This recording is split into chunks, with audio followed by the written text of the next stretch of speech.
Ngayon ay ginugulitan natin si Santa Clara ng Assisi. Siya ay ipinanganak noong 1194 sa Assisi, Italia. Nagmula siya sa isang mayamang pamilya.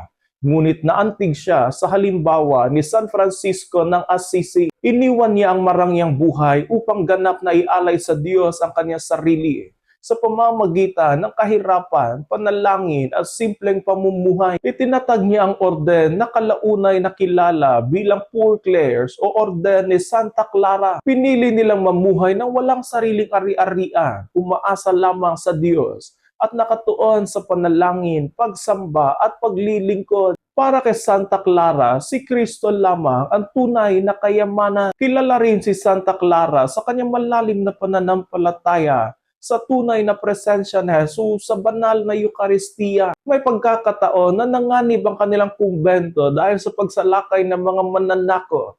At dahil dito, takot na takot sila at ang kanyang mga kasamahang madre. Mahina at may sakit noon si Santa Clara.